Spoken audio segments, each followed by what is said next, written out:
I'm Gemma Manning and welcome to Business the Heart Way. Well, I'm so excited to be in studio today with the one and only Dr. Aileen Alegado. Aileen is a superstar. She is an incredible businesswoman, but above that, she's a clinical psychologist, a neuroscientist, business owner, and a media commentator. And the list goes on. So welcome, Aileen, to Business the Heart Way. It's so lovely to have you here today. I'm so excited to be here, Gemma. As I said in my opening, you are a bit of a superstar, and I want to share with the audience, just to kick off this episode, I want to share with the audience, I guess, how we've come to know each other and our connection. That's a good story. It's a good story. We love storytelling on Business the Heart Way. And I guess, like I was saying to you just a little bit earlier when we were chatting too before this, I guess in me telling the story, it's about me opening up a little bit on this podcast and being a little bit vulnerable, which does set the scene for today because we're going to be talking about your story, but also what you do as a profession and how you work with entrepreneurs and some of the psychology of what goes on in the minds of high achievers and entrepreneurs. So I think this story kind of leads nicely into what we're going to be talking about. So Aileen, it was, and for the listeners, it was a couple of years ago. I'd just returned from Singapore. I'd lived there for 5 years and had grown the business up there. And I think my return to Sydney was pretty challenging for me personally. It was for personal reasons that I moved back, as you're aware, and I was struggling really to find my feet again back in Sydney. And I joined Cub, and interestingly, we're in Cub today, in Cub Studios. So this is quite relevant, and you're a Cub member as well. So I joined Cub as a way of getting reconnected into Sydney, feeling, like I need to expand my network and fall in love with Sydney again. And I know I'd signed up to this event. It was a women's event. It was yoga, mind, body. I felt great. I could do with that. But I guess in the days leading up to that particular event, I had received some quite challenging news about my youngest daughter's health. And I won't go into all of the background there, but all I would say is I was feeling pretty, very sad, very upset, very mixed with different emotions upon the news of what I'd received about my daughter's health. And that coincided with me just feeling like I didn't really belong in Sydney and I was still trying to find my feet. And so with this event, I was like, do I go to this event or not? And it really took a lot for me to actually go to the event. I was going to cancel, but I'm somebody who doesn't like to cancel. So I thought, no, I'd committed to this event. I'm going to go. I'll push myself. I'll put on my smile despite feeling very vulnerable and really, as I said, mixed with a lot of emotions with the news of my youngest daughter. But I pushed myself. I went. And again, I felt so uncomfortable being there for so many reasons, but I know I needed to do it. And I remember looking, I was on the yoga mat thinking, God, I haven't done yoga for years. I probably really embarrassed myself in front of all these women that I've never met before. And I looked around and you were next to me, to my right, on the mat next to me. And I was very drawn to you, and I thought, fellow pocket rocket, I could tell that you were this dynamic person, and I just needed to meet you. And I remember afterwards, I got the courage to come and say, hi, I'd like to introduce myself. And we had a brief conversation. And I think we exchanged cards, and I found out what you do as a profession. Mm-hmm. I know I'd asked you, and you told me you're a clinical psychologist. You told me that you work with high achievers, entrepreneurs.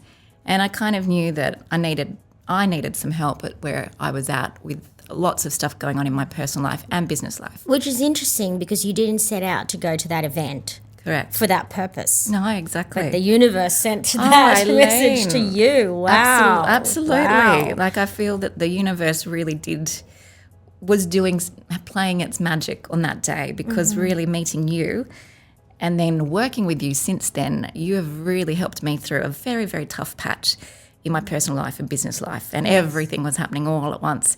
And I was feeling very overwhelmed, like I'm sure a lot of entrepreneurs do at times. And it was the first time really that I went to go, okay, Gemma, I got to do something here and I really need some coaching and some help. Yes. And then I've started to work with you since then. And I have to say, Aileen, thank you for everything you do because you really helped me from the bottom of my heart. And again, being called Business the Heart Way, you've really helped me through a difficult patch. And I'm fascinated with the work you do. I love every session and every time we meet and talk, because I'm fascinated with this whole thing of how are we wired? Like, often over the years I've questioned myself. Why am I wired like this? Like, why do I have to drive? Like, why do I have to be so driven? Why do I have to push myself, take business into Asia? Why can't I just be a bit normal? But clearly not. I'm one of the crazy ones. But No, well, thank God you are the way you are, because I feel like you bring a special energy and like love to the world just the way you are. And so I think that you were meant to be where you were at the time, difficulties and all, and I'm glad to have been part of that journey. So I can't take all the credit because you did the work, but if you recall, I think after that meeting, that initial meeting, and we were already penciled in to have lunch. Yeah. Another friend that knew I of forgot me, about this. that you knew independently, Yes. separately, no connection whatsoever, brought up my name to you and said that you have to see Aileen. Remember that? Yes, Helen. Helen. Shout yes. out to Hi, Helen if she's listening. Thank you. I know, incredible. So obviously it was meant to be. 2 degrees of separation. So it was definitely a good match. It's like dating, isn't it? You know, when you kind of meet someone energetically that connects with you, that you feel understood, and there is that rapport. I do think that a lot of the work really comes down to having that person that you trust. Oh, totally. To open up and provide that space to be vulnerable. And it's it is true, Aileen, because over the years I'd gone through marriage, breakup, all sorts of things, and people had recommended that I go see a psychologist, and I didn't want to. So I actually, over the years, have sought other kind of healing and therapy. But at this particular time, I think to your point, I was a bit scared to take that step to go and see a psychologist. And I think when we had lunch and I felt comfortable with you, it felt like I'm now ready to go and take that next step. And you know, that level of comfort with you and the compassion you provide as a psychologist and coach is incredible. So I want to understand, talking about your profession as a psychologist, and like I said, you're, you know, an accomplished clinical psychologist. You're often in the media, speaking, writing. You know your stuff, and you're very well respected and regarded. So how did you end up here, Aileen? Like, what is your story? And I'm very fascinated to take it right back to you as a child in the Philippines, and then your journey to New Zealand and then Australia. Well, it's a odd story because I didn't set out to be a psychologist, and people usually ask me, "Oh, when did you know you wanted to be a psychologist?" Because I'm so passionate about it now, but there was no light bulb moment per se. I am one of 5 kids born in the Philippines, and so we immigrated to New Zealand when I was freshman year in high school. So I already had a life in the Philippines, and we moved to New Zealand where I was completely baffled by the absence of people, busyness, even help, because we had a lot of family and community back home, back in the Philippines where I grew up. We were surrounded by, kind of nannies and people that were part of our family that kind of helped the household, and being basically isolated moving to New Zealand, and my mum being overwhelmed with all of the stuff that she had to do. So that was a big culture shock. That was a big adjustment, and I was one of the older siblings that had to kind of help guide the family through that transition. Yeah. And my parents actually didn't come and relocate until a year later. So I lived with my brother and my aunt and my uncle for a whole year and waiting for my family. And so I feel like a lot of that adjustment, resilience, the kind of can-do attitude, just get on with it, kind of was instilled from a very young age. And also growing up in an Asian background, with traditional Asian kind of culture and expectations that, grades and education is really paramount. Failure is not really an option. So achieving was celebrated and feelings were not really talked about, negative emotions or emotions in general. And so to kind of end up in a career of psychology is really kind of baffling to me or to my parents. It took them a while to understand what I was actually doing. But eventually when I did pick my undergrad degree, I went to down south in Otago University in New Zealand. So I left home to do my degree, and it was in neuroscience because I was fascinated by the brain. I was always fascinated by like how everything works. And so I did an undergrad in neuroscience, and then the path to becoming a neuroscientist was to be working in a lab. Right. And everyone that knows me knows that I'm far too social for that. And so that option was not really an option. And so from that, I then desired and shaped a career that was going to give me the human contact, of the people contact. And I had to choose between different disciplines, and I chose psychology. Yeah. And entered that way. So I ended up really training to become a neuropsychologist initially, before I was thinking about being a clinical psychologist therapist. So it was a lot more technical, looking at the brain, looking at dysfunctions and disorders, dementia, traumatic brain injuries, strokes, very medical model. Okay. And I did that. So I completed that and returned back to Auckland and realized that it was, again, like a little bit too down and depressing for me, that work, Sorry, on that one, did you actually practice? You were practicing, or? I was practicing neuropsychology, yes. Dementia patients? Yes, I was working in the Auckland Hospital Memory Clinic, which meant that I was doing neuropsych assessments for people that were suspected of having early onset dementia or just onset of dementia. Right. And I was doing the testing and meeting with the patient, and then I was there, this is like very young, very green, delivering the news of the result to family members. Wow. And that, for a person that was not as mature as you would think, to be delivering those kind of big news was, I had to put my big girl shoes on, and I've learned a lot in a short amount of time, and learned also a lot about myself, that this was also, as much as I loved the science and the theory and the practice of it, I didn't really like the part where I'm working with neurodegenerative diseases, I'm working in rehab. It's often a very slow, it's very kind of somber, often in terms of the energy, that it's a long game, and often there's a lot of sadness there. And I wasn't really prepared to be in that environment for too long, because I felt like I was just wanting to kind of do different things.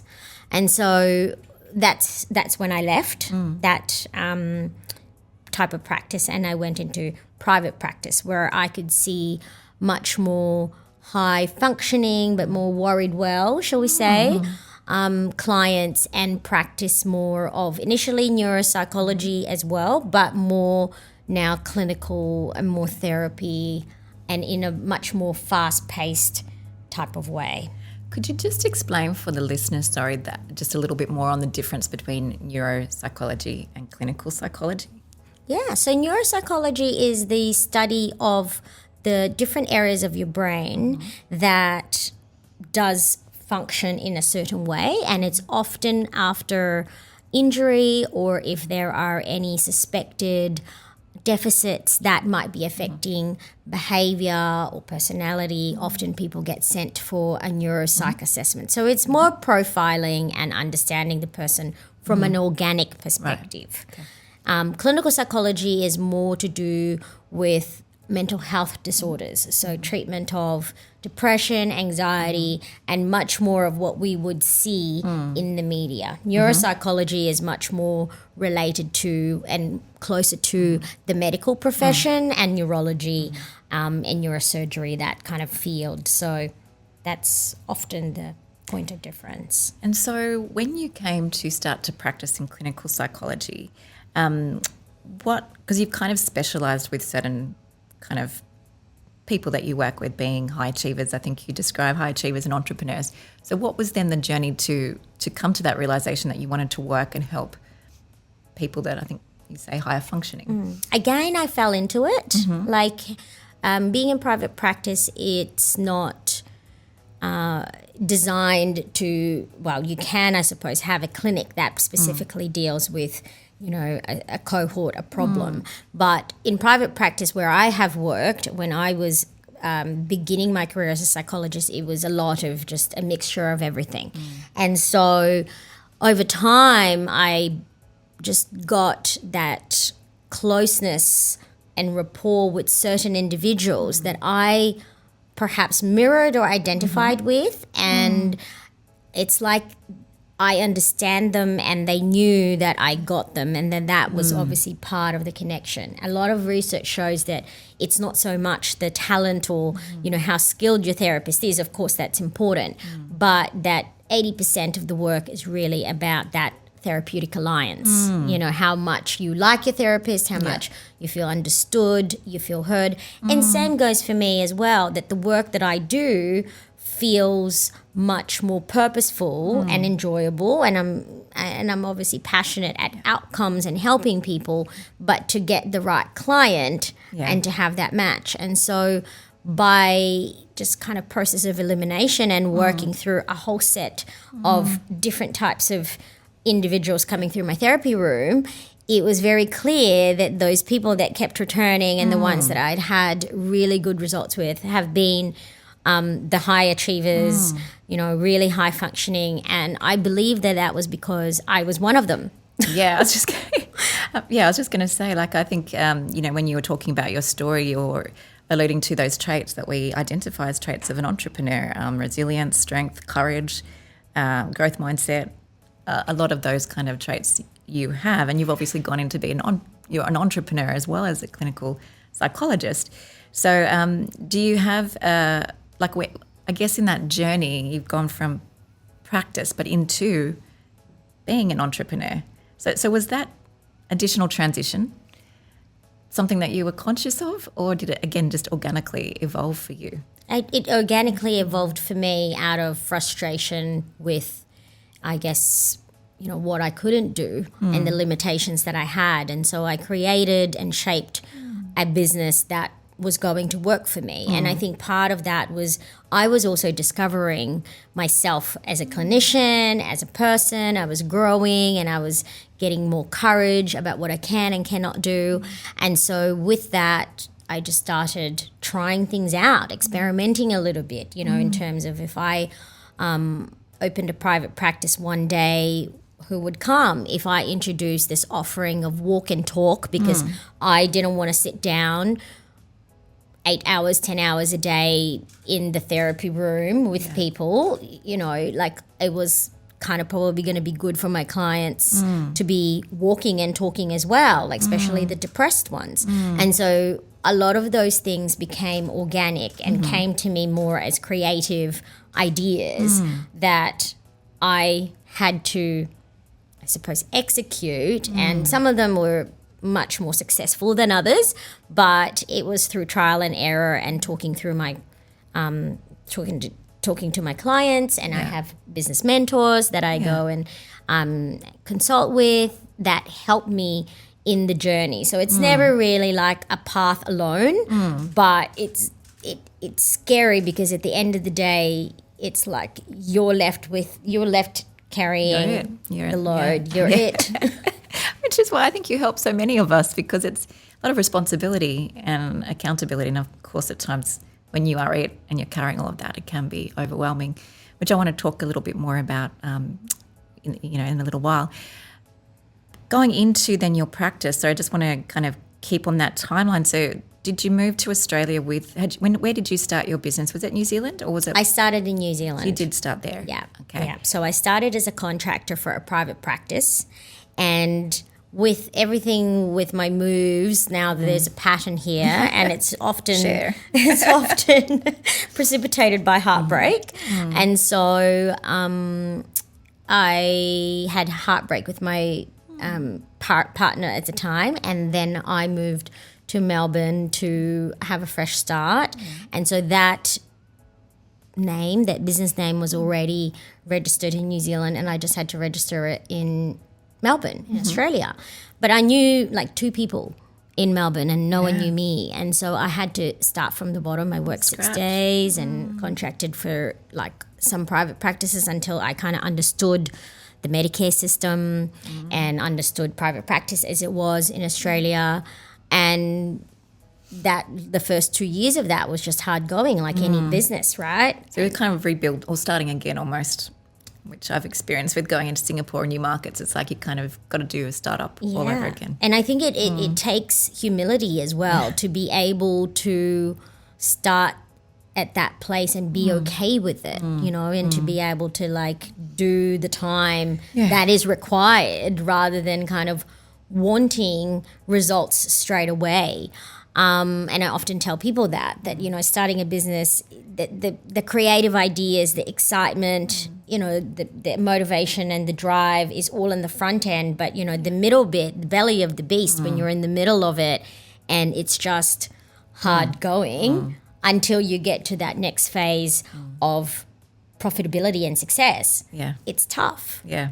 Tough, which is, I think sometimes people overlook that or people want to see the glamorous side of running a business. So I think we both know that that's not always the case, and it is pretty tough in that middle part. And again, I want to talk a little bit about that in a bit. So you had to kind of build up this business, and it's kept the name that you have today, Mindset, yes. Mindset Consulting. Consulting. Can I tell you a little bit about why I put consulting and not psychology in the back then? Yeah. Was because I was afraid that the clientele that I was going to attract or want to attract were going to be put off by the word psychology. So I thought if it was mindset consulting, it's kind of still in that executive coaching space. It's going to attract the peak performance people, but it's not really going to be about I'm going to seeing a therapist. There's something wrong with me. And this was only 10 to 15 years ago. This is not in the 60s. No, but you're very insightful and forward thinking to have done that, Aileen. Because I think, you know, like I said a little bit earlier, for me, I'd put off going to see a psychologist, probably, and I fall probably in that category where there is, dare I say, stigma, or it's like, well, what's wrong with you if you're seeing a psychologist? I think even today I think it's changing, obviously, and we're breaking down barriers and talking a lot more, and I think that's a very healthy thing. I know for young people, being a mother of 2 daughters, we talk about feelings a lot, and I really encourage those conversations. And so I think that the tide is changing, but probably for my generation plus, it wasn't like that. And so, you wouldn't say you were seeing a psychologist. So what's your experience of that today? Exactly how you've described it, that it's changing. I think there's a lot of awareness now in terms of it's cool to see a psychologist or have a therapist now, like it would be like to have a hairdresser. So it's a lot more normalized in the last 5 years, and with social media and people consuming self-development, self-help podcasts, books, I feel like people are at that level where they do know how psychology or how knowing a little bit about mental health actually is a good thing, and people are really like on that bandwagon. And so it's different now. I'm proud to say I'm a psychologist, but there was a time when I was really thinking about changing it to coach or changing, think titles that doesn't make it sound so clinical, because people get scared or people question, am I bad enough? And like I said, the people that I see are not, you wouldn't classify them as having specific disorders, but they would still benefit from the expertise of someone that knows how your brain works. Because if you're thinking about taking yourself to the next level, it's almost kind of, an easy decision to go and get that sorted out, right? Like to kind of go and see someone and say, hey, this is why you're struggling with procrastination. Oh, it's been, I know, just from my own personal experience, I think it's, working through things that you might have a gut instinct about but not quite across or can articulate, and then it's like a little bit of a light bulb moment to go, now I understand why I'm wired like this, or why certain patterns, or certain behavioural patterns exist, or why I respond the way I do. And then those tools or those strategies that you help your clients with, I mean, that is kind of also what helps you take, as an entrepreneur, I think, go to the next level. And so there's some of the things that I've taken from our sessions as well, which I might share a little bit later. I'm just thinking of the schema therapies and high standards and all these things that I definitely You do have the profile of someone who is a high achiever. So there's the curse of the high achievers, the good and the bad. Oh, good and the bad and the ugly. And the ugly, yes. Yeah, it's the extremes. I think that's kind of what goes in the head of an entrepreneur, which I want to unpack further. But I do find your own business journey so fascinating. So just, again, as the entrepreneur, before I get to your professional work, building your business in Australia, it's been 15 years. Yeah, so we're around the same time in being in business. It's a long time. That's also not something to, sniff at. Like, 15 years is not many people can do it, really, for a small business. So you've built this sustainable business. You obviously love what you do. What does doing business with heart mean to you? Because I like to think that, I think I've read somewhere that you're described as a compassionate therapist. And I know from my own experience with you that you do bring such heart and care to what you do with the way that you nurture your clients. And that for me has been all the difference with my work with you, or my comfort levels with you. But what does business the heart way, or doing business with heart, mean to you? I think it's exactly as you say it. It's like being focused on the emotions, the internal drivers for why you're doing what you're doing. So things like passion, being authentic, turning up with your own presence and vulnerability. And I bring that much more now than I ever did, when I was a young therapist, because I wasn't really sure about what was expected of me.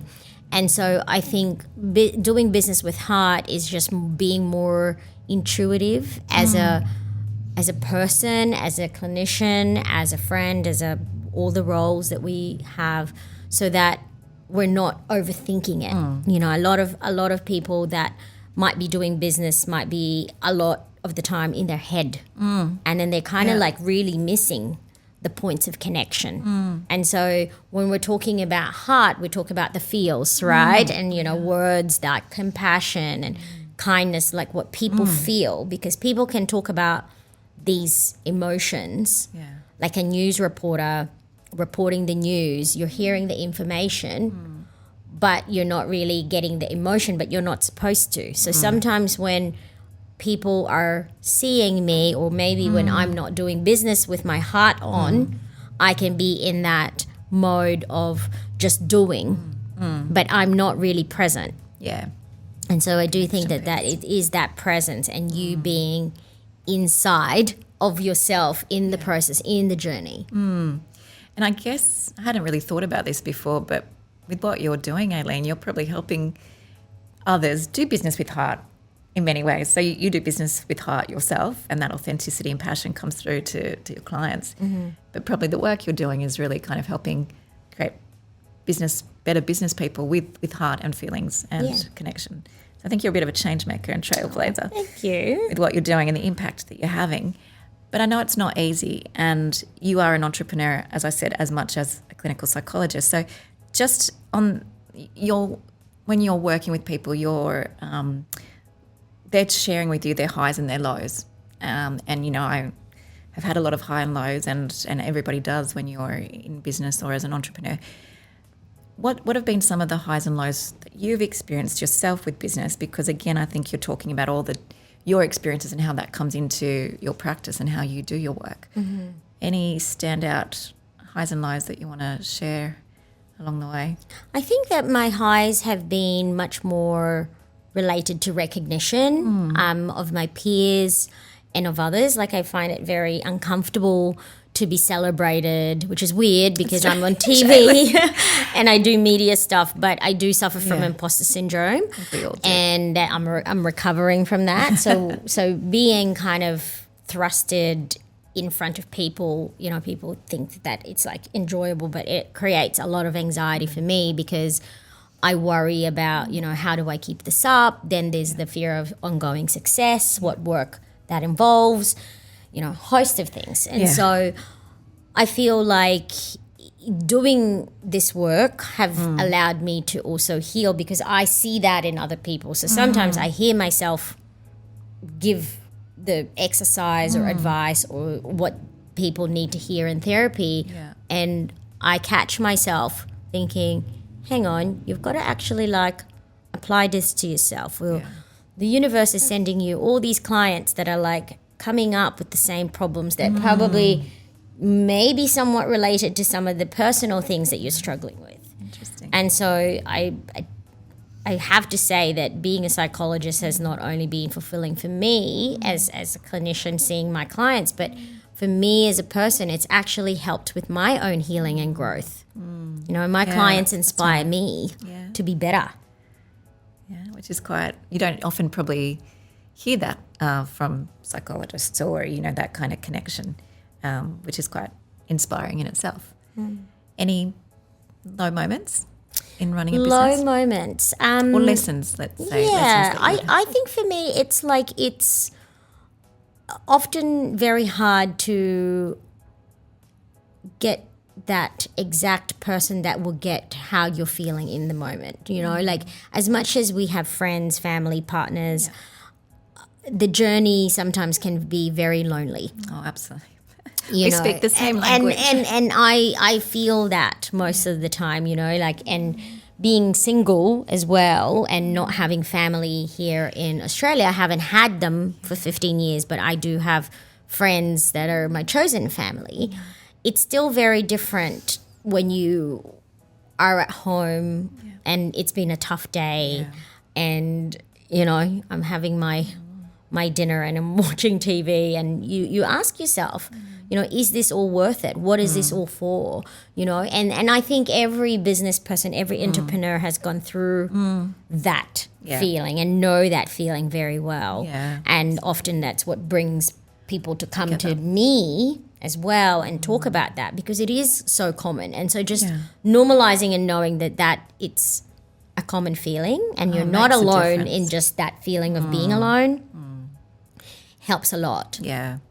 You're right. I think we talk about the tribe, and Amanda, one of my guests early on, you know, she talked about the importance of a tribe, and I think that's incredibly important. But even if you have a solid tribe, which I do, you do, Amanda does, I think we all then still have those moments of feeling lonely.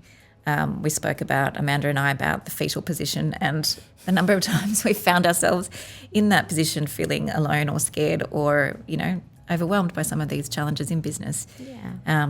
So I think, but you're not alone, Aileen. You got me. Oh, thanks, Gemma. So you've got these experiences of being a dynamic entrepreneur and a successful entrepreneur in your own right, and now you're working with entrepreneurs.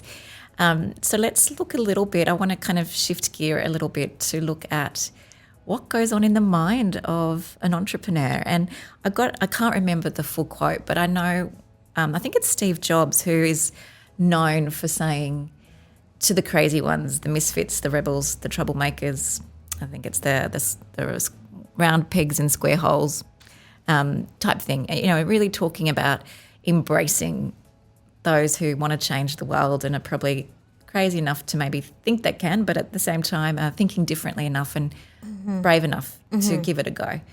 So just that general kind of, you know, those statements, I know, I think a lot of people who are running their own business or who are a bit crazy to be really pushing it and doing it would probably identify with that. But from your work, what are the general, like what do you see? What are those trends? You're working in this space. Enlighten us. I was going to say you have to be a little bit crazy to be a little bit genius. But in saying that, there's also a lot of like in between, you know, like, because you don't want too much of that being out of control, and how business itself, life is hard, right? So it already will give you the swings of highs and lows. And so so I want to speak more about like the common traits that entrepreneurs or high achievers are likely to have, and they're generally quite goal-directed, and there is an intrinsic drive, meaning that they have more of an internal desire to complete tasks and do things. So whether naturally they kind of are much more sensitive to dopamine, I you know, don't quote me on that, but I'm just like thinking, you know, they just have this drive to achieve things. There's a level of resilience, which means they can bounce back very quickly from disappointments and failures. There's a high level of creativity and ideas, and hence, you know, that's why entrepreneurs tend to think of things that others have not. You know, they have a busy mind.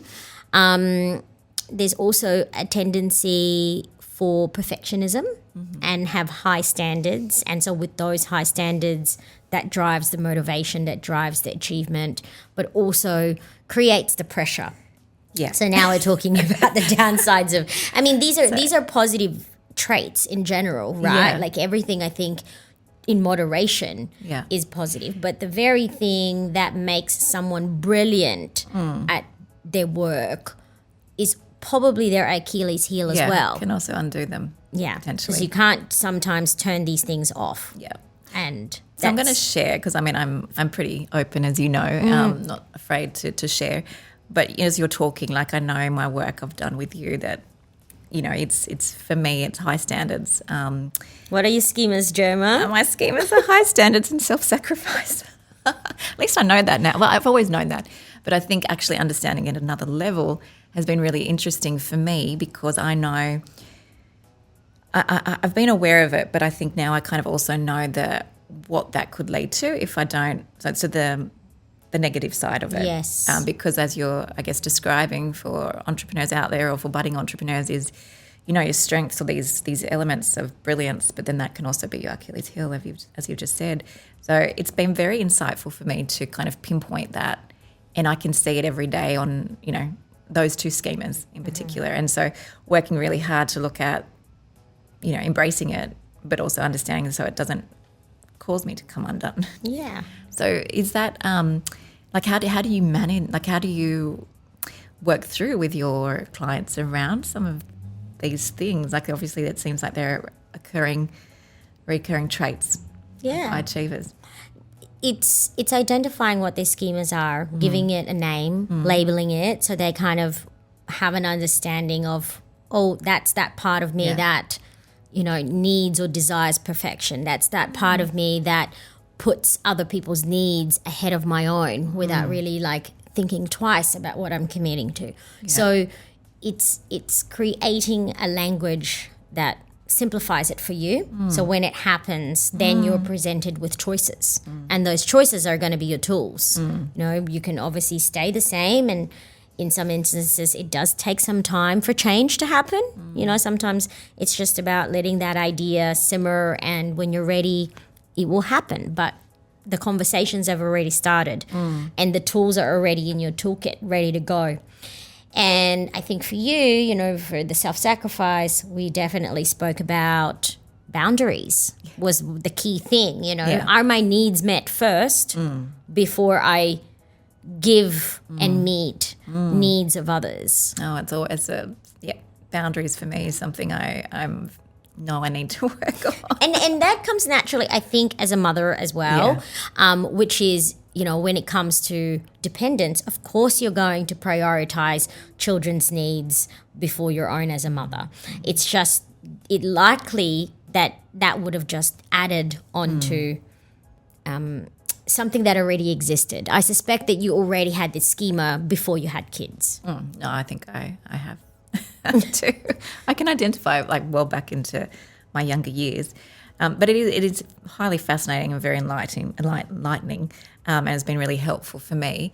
I know that, so through your work with others, like what else do you see, like is there something, like you mentioned the drive, because I'm thinking entrepreneurs that follow their passion and purpose, will take risks. They will really go out of their way, and it is this relentless drive to be able to go through the highs and lows, and they are incredible highs, but also just as scary lows, I think, for an entrepreneur, because it's so extreme, and with the way that we're wired. But what else would you say on that?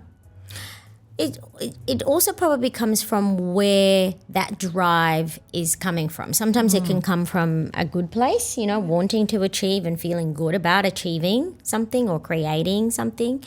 But often, and this is why you have to see someone professional, because they can tease these things apart.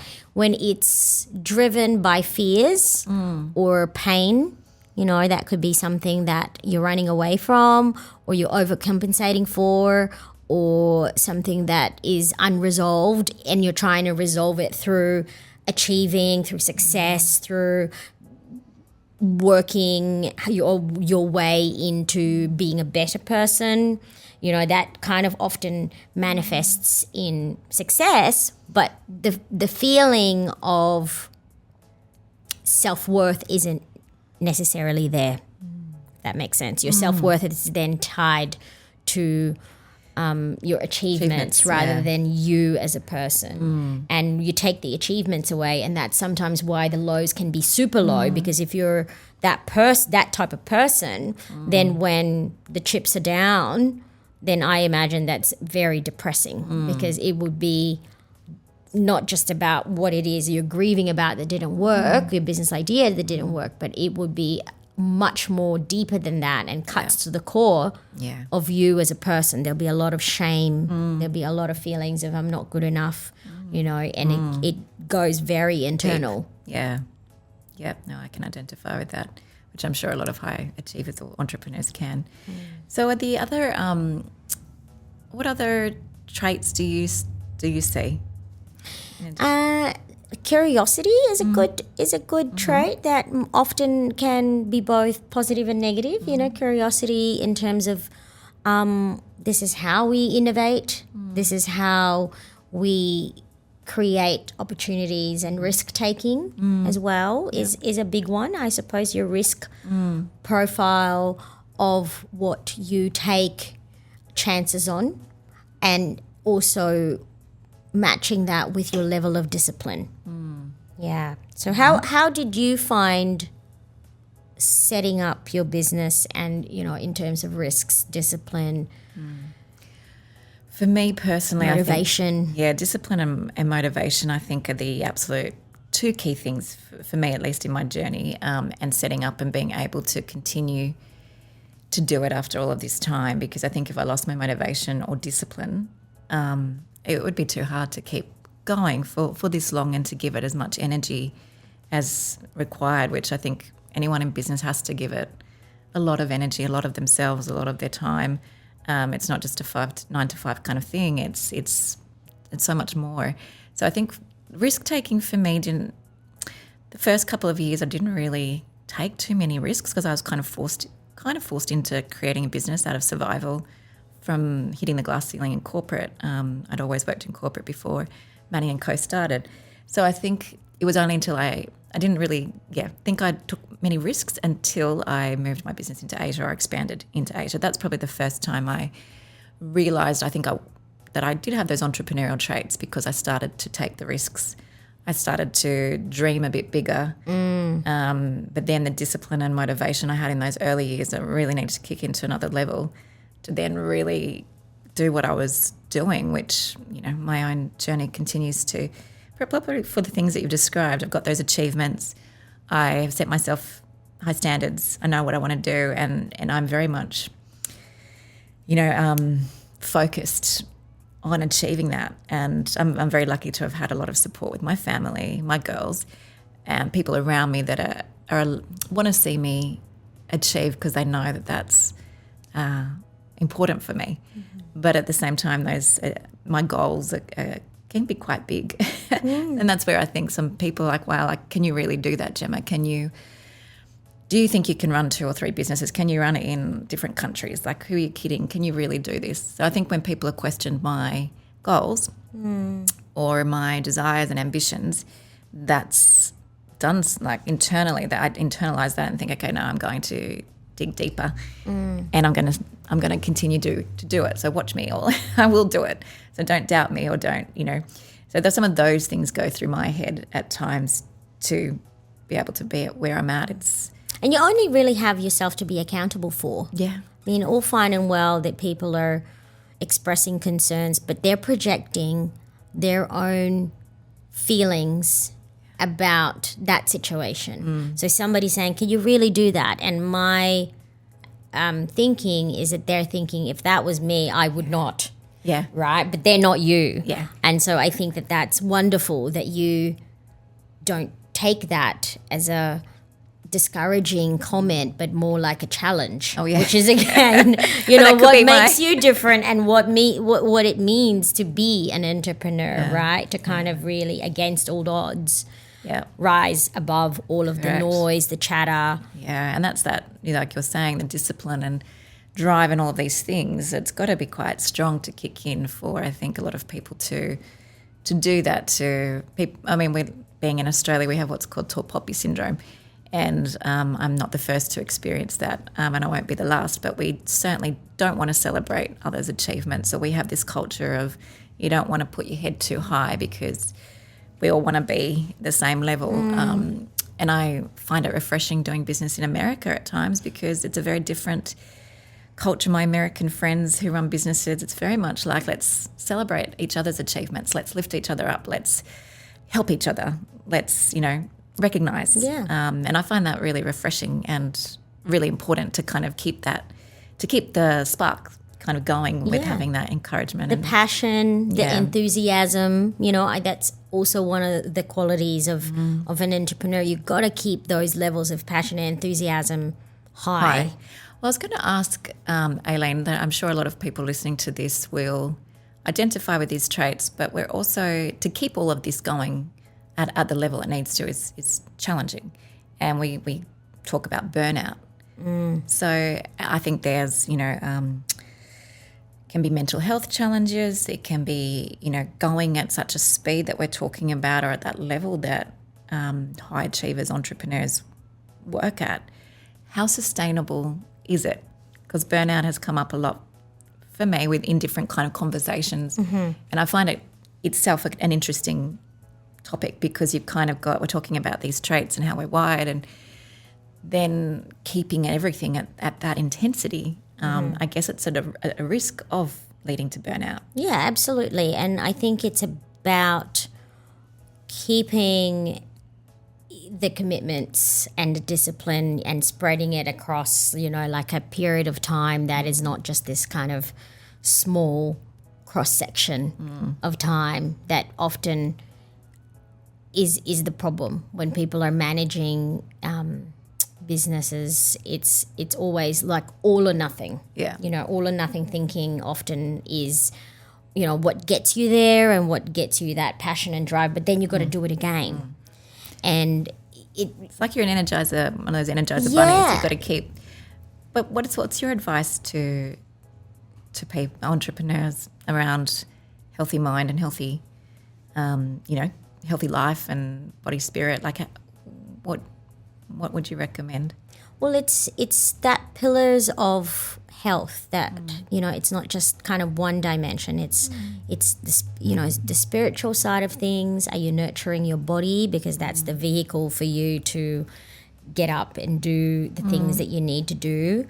Do you have a practice that kind of gives back to you in terms of a lot of these things are stress-inducing, and so we're kind of constantly expelling energy and using resources, but often people don't think about how we refuel and really put something back in the tank, because burnout really is a sustained drain that keeps going for a long time without maybe a proportionate amount going back in. Yeah, and so things like regular breaks, holidays, maybe intermittently spreading tasks or projects that are, high intensity and of varying degrees. And so just so that there is a little bit of a break, although it's not a break, you're just still going, but having diversity in the work that you do, being able to delegate, because that's also a problem for entrepreneurs. We're perfectionists, and so you kind of want to be able to like do something the right way, your way, but that creates a lot of stress. We can't be a one-man band. We got to trust, we got to give, we got to let go. So on that one, do you have tips for delegating work? Because I know my business hero, Richard Branson, is known for really kind of saying surround yourself with the smarter people and really delegate. You need to learn how to delegate. So it's a really interesting point you make, and one that I'm guilty of struggling with for the reasons that you've described. I'm sure others do. But from your experience, like, what's the key then to delegating? Well, I'm a psychologist, so I'm not going to give you a practical answer, but I'm going to give you more of a mindset challenge. It's often based on trust and, need for control and wanting kind of a certain predictability and outcomes. So that's why we don't want to delegate. Is it because we've got so much at stake that, of course, too, when you've put everything on the line, it's your business. You're so invested that for it not to work out through delegation, let's say, those outcomes could impact you in more ways than one. Is that kind of your experience or what you see with others? It is, and it's one way of looking at it, but I feel like we have to create positive beliefs about delegating, and that's the only way that we're going to start to let go. Yeah. When you think that the buck stops with you, and in some ways it does, and maybe putting guardrails around what decisions you will be kind of signing off on, but also not all decisions you need to sign off on. If you have done your research and your work to have the best team around you and have worked closely with them to know enough and trust them enough to do the work, that will be good enough. Yeah. Does that make sense? Yeah, it does. I think when we're talking about, we haven't really spoken about people per se in terms of people in a business, but I think talk to any business owner and people tends to be, people in the business tends to be such a challenge.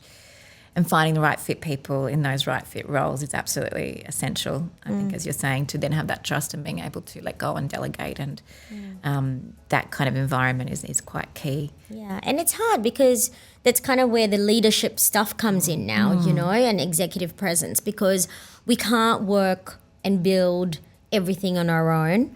Even though we can have these ideas, we need help to execute it. So it really comes down to connecting and learning more about yourself, so that whatever limitations you might have working with people that gets in the way, you're aware of. Yeah.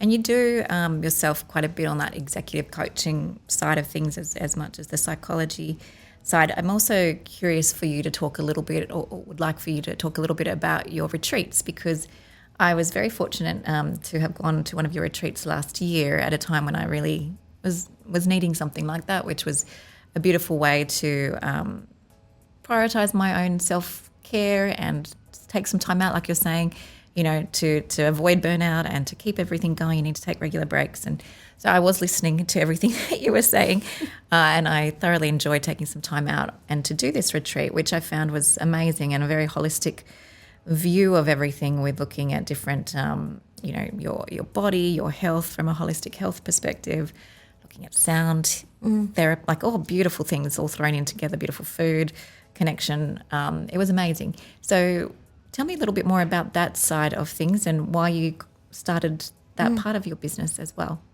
The retreats, Envision Retreats, was born out of like a need that I saw in the market for my clientele, which is the high achievers, who are very busy people and don't necessarily need to go every week to therapy. Not everyone could or need to. And probably just want that very immersive, very quick turnaround experience and a getaway that is meaningful. So I was just kind of a melding of all of my favorite things, which is, I love a good break, love good food, love connecting with people and being around good people that are very like-minded or connected to me. So it's really about creating that process and making it have more grit to it. And when I mean grit, it's like not just a feel good, I'm going away, I'm eating good food, I'm in somewhere nice, I'm going to exercise. I mean, all of us are going to feel good if we do that. Yeah. You know, we'll feel good after that 5 days later. But then you go back to your life and then what? You know, what has changed? And so I often think these retreats are going to have just that little bit extra to give you, and whether that might be some sessions around like psychology and talking about specific topics that group probably would really need to hear about or learn about, but also the selection process of the group is important because I pride myself in making sure that there is also a group healing process, and that means that everybody that's in that retreat has something to learn from everybody else. And so there is a lot of work that I do in the background to make sure that people who are coming have got positive and negative kind of energies within that group that they can learn from, work on, and take away. And so, and that, you know, people can have that gift to give to other people and help someone, but just by being themselves, and vice versa, you know, that they will have others that they don't know before the weekend, you know, that would feel, they will feel seen and heard and probably get feedback that they never would out in the real world, because people often, you know, have conflicts of interest. And so it's a really special place. It's a really special dynamic that corrective experiences happen. So when I mean corrective, it's like stuff that you wish would happen in the real world. You know, when you when someone thinks that what you said was slightly abrasive, but that person then just doesn't call you back or doesn't, you know, pulls away, you get it. In that moment, and you learn about yourself because you're in this container, you're in this group, and that amongst positive things as well, like massage and you know, sound healing. And so I'm thinking, what's not to like about that? It sounds scary with the group stuff and the psychology things, but I think it's very hard to explain without really experiencing it. Well, I've experienced it, and I think that it's not overwhelming. I mean, it wasn't daunting. Well, I mean, I guess going somewhere with people that you don't know, that part was maybe daunting, but I think you do such a good job in curating it with like-minded people that I know some of the people that I met during that time I am still connected with, and there is like a little bit of a deeper connection probably because we've shared quite a lot together in a very safe, trusted environment, which I think, again, for any busy entrepreneur, high achiever, I think I'm learning, and it's taken me a while, but I'm learning that all of these things are incredibly important as part of the journey. So I think my own message to listeners of Business the Heart Way, and to my young gems, which are my young entrepreneurs who go through our program, is around some of these learnings of try to do this a lot earlier on in the piece, because I wish I didn't wait until this point to really kind of look at some of these things and prioritise self-care and you know, look at my toolkit, and I'm doing that now, but I wish I'd done that many years ago. So I think these retreats are certainly one for any entrepreneur to have in their toolkit, survival kit, almost. And you don't have to do it often. You just have to do it on occasion, and where you do have that reset, where you do have like anything, you know, like an important business meeting that you'd schedule.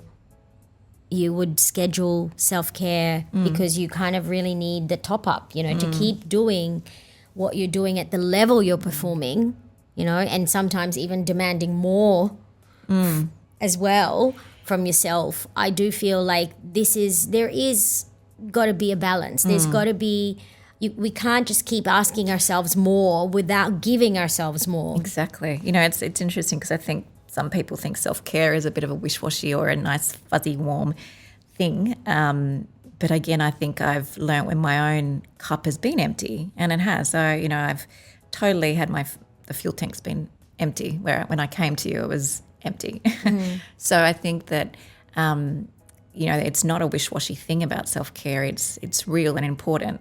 And I think for entrepreneurs, we need to look at, let's embrace these strategies and tools, and it's an investment really in yourself as the entrepreneur and then your business. And I think we have to make time for leadership meetings or, things that are our business metrics. I think bringing in, this side of things is equally as important.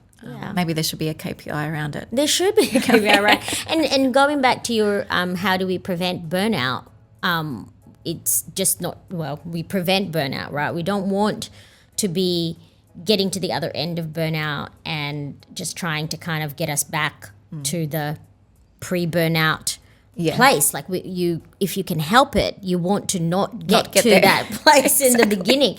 And these are the little things that we can commit to as entrepreneurs, make business decisions around, this is what I need so that my brain or my body and like what I need to perform and what I need to do, and the people that count on you, I'm sure that they can actually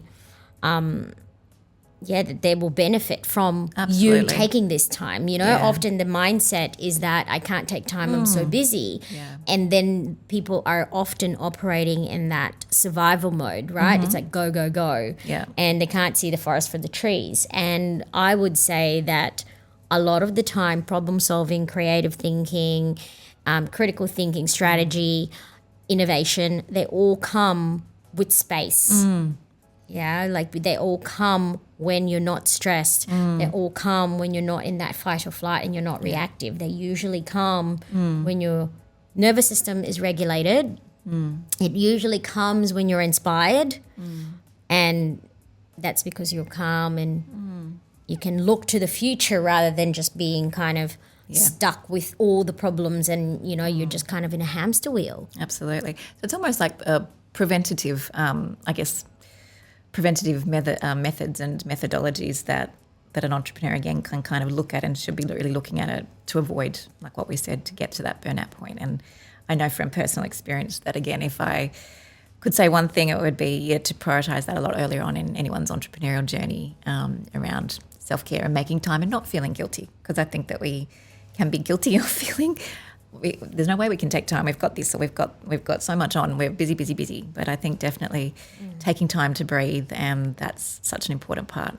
I always think about the ROI, because that's language that business owners understand. So you kind of, what that means is that when you're thinking of self-care and you don't put the value of what self-care then gives, you're just working harder and harder and harder. Same goes for like going to therapy or doing the work. Is I feel like it is like a superpower, right? Like you're not working harder, but you're working on yourself. And when you're working on yourself, you're the one that's going to go back to that business and deliver, tenfold if you're in a good place. If you're... Yeah, so true. So true. So, Aileen, we've had a very good conversation, a robust conversation, covered lots of ground.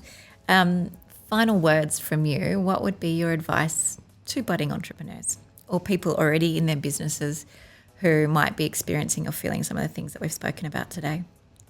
Try to be authentic to yourself and just kind of embrace the journey. Often people are in a rush to get to the end, and it's rarely the case that we enjoy what the achievement is if we're actually not present during it. And so a lot of the time it's about being mindful that sometimes it does take as long as it takes, and believing in yourself that you have the resources, that things are going to come, or you still have a lot of growing to do, means that like who you would be in 10 years, where you would be in 20 years is like an exciting thing to look forward to. Totally. And I think keep up doing your beautiful work, because you do it with heart. Like I said, it's very topical that we're here talking about business with heart, but what you do is with such heart, and you're making a difference to those that you're working with. And like I said, I think there's a beautiful connection around you're helping others to do business with heart. So there's got to be a better world as a result of that. Aileen, thank you for today. It's been a pleasure. It's such a pleasure, Gemma. Thank you for having me. Welcome. Till next time. Till next time. Thank you.